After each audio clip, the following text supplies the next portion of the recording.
નમસ્કાર કલમ યુદ્ધ સમાચારની સાથે હું છું આપની સાથે પાયલ બાંભણિયા। તો જોઈએ આજના મહત્વના સમાચારમાં।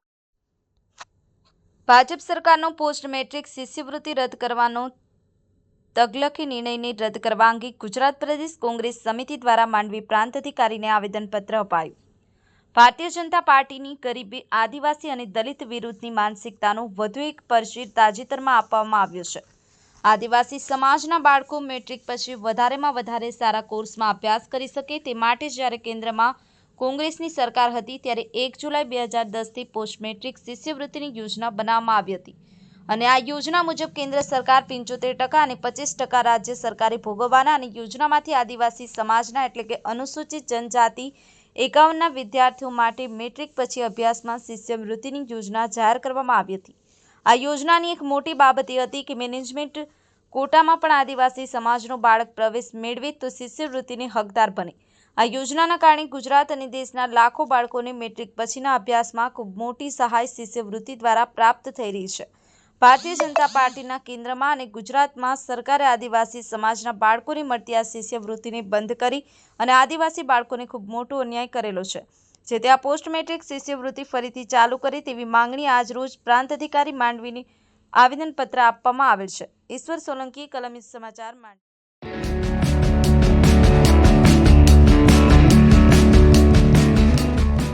ગુજરાત પ્રદેશ કોંગ્રેસના આદેશ અનુસાર આજરોજ અમારા પૂર્વ ધારાસભ્ય અને રાષ્ટ્રીય સેક્રેટરી આનંદભાઈ ચૌધરી, અમારા આદિવાસી નેતા શંકરભાઈ, સુરેશભાઈ, રૂપસિંહભાઈ, અનિલભાઈ ચૌધરી, ભીમસિંહભાઈ સહિતના આગેવાનો સાથે ગુજરાત સરકાર જે આદિવાસીઓને અન્યાય કરી રહી છે, આદિવાસી વિદ્યાર્થીઓના ભવિષ્ય સાથે જે ખેલ કરવામાં આવી રહ્યો છે, પોસ્ટ ગ્રેજ્યુએટ વિદ્યાર્થીઓની સ્કોલરશિપ બંધ કરી દેવામાં આવી છે। વિદ્યાર્થીઓને વંચિત રાખવાનું જે સુવ્યવસ્થિત કાવતરું છે એની સામે ગુજરાત પ્રદેશ કોંગ્રેસે આદેશ આપ્યા મુજબ અમે આજે આવેદનપત્ર આપવા આવ્યા છે। એસસી હોય, એસટી હોય, ઓબીસી હોય, માઇનોરિટી હોય, આ આરએસએસની વિચારધારાવાળી સરકાર વિદ્યાર્થીઓના ભવિષ્ય સાથે ખેલ કરી રહી છે ત્યારે આજથી આ નવા વર્ષે અમે શુભારંભ કરીએ છીએ। જો આદિવાસીઓને, એસટી, ઓબીસીઓને આ રીતે વિદ્યાર્થીઓને જે તકલીફ આપવામાં આવી છે, જે રૂંધવામાં આવે છે એના વિકાસને, એના માટે આવનારા દિવસોમાં ગુજરાત પ્રદેશ કોંગ્રેસ જલદ કાર્યક્રમ આપશે અને ગામડે ગામડે અને તમામ શહેરોમાં પણ અમે આ જે જલદ અમારું અભિયાન છે એને ચલાવીશું। જય હિન્દ, જય કોંગ્રેસ।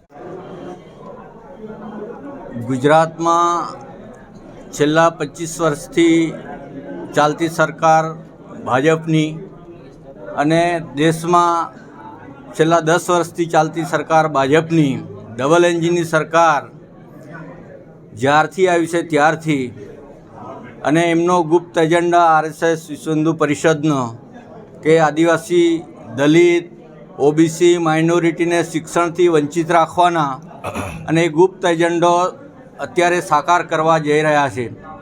જે રીતે 2010માં કોંગ્રેસની સરકાર હતી અને પોસ્ટ ગ્રેજ્યુએટ વિદ્યાર્થીઓને પ્રાઇવેટ મેનેજમેન્ટ કોટામાં એડમિશન મળે તો પણ એને વધુ અભ્યાસ માટે સ્કોલરશિપ કેન્દ્ર સરકારે, કોંગ્રેસની સરકારે જાહેર કરેલી અને મળતી હતી અત્યાર સુધી।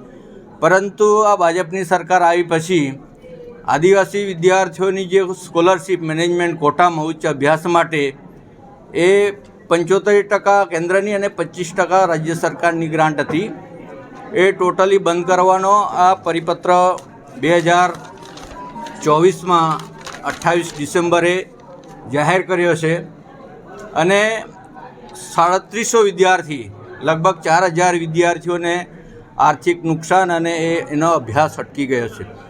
એટલે આખા આદિવાસી વિસ્તારના વિદ્યાર્થીઓમાં ખૂબ આક્રોશ છે અને એ પ્રદેશ કોંગ્રેસના આદેશ અનુસાર અમે પણ દરેક જિલ્લા કક્ષાએ આ આવેદનપત્ર આપવાનો કાર્યક્રમ રાખ્યો છે।